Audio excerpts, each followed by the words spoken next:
નમસ્કાર મિત્રો, આજે હું તમને બતાવવા જઈ રહી છું કે મેથીના ગોટા કેવી રીતે બનાવવા।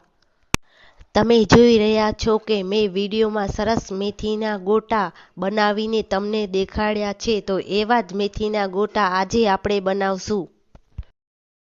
સૌથી પહેલા આપણે એક વાટકો ચણાનો લોટ લઈશું। એક વાટકા ચણાના લોટમાં સ્વાદ અનુસાર મીઠું નાખીશું અને 1 ચમચી ગરમ મસાલો નાખીશું।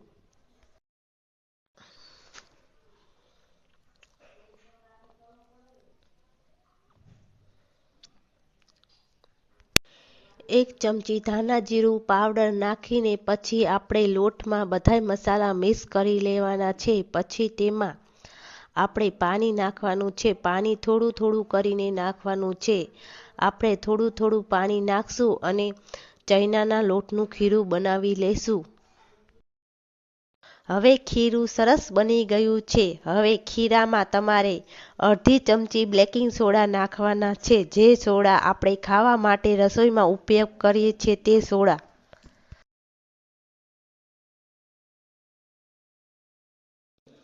આપણે ખીરામાં બેકિંગ સોડા નાખી દીધા છે। હવે ખીરાને થોડીક વાર લગી હલાવતું રહેવાનું છે।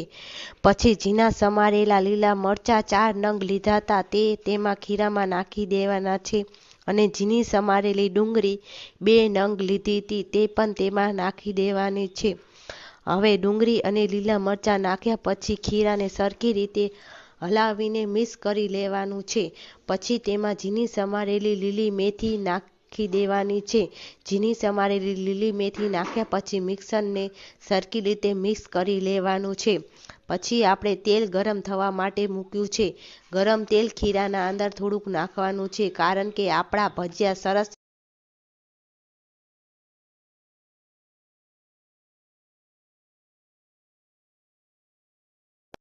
હવે આપણું ખીરું ભજીયા પાડવા માટે સરસ બની ગયું છે। હવે આપણે ખીરામાંથી નાના નાના ગોટા બનાવશું અને કડાઈમાં નાખશું। જો તમને નાના નાના ગોટા કડાઈમાં હાથની મદદથી ન બનાવી શકો તો તમે ચમચીની મદદથી નાના નાના ગોટા બનાવીને કડાઈમાં નાખી શકો છો। આપણા મેથીના ગોટા સરસ મજાના તળાઈ ગયા છે। તો તમે વિડીયોમાં જોઈ શકો છો કે મેથીના ગોટા સરસ મજાના ગોલ્ડન બ્રાઉન કલરના થઈ ગયા છે। હવે મેથીના ગોટા તળાઈ ગયા છે તો તેને ઝારાની મદદથી બારે કાઢી લેવા અને તેને સર્વ કરી લેવા।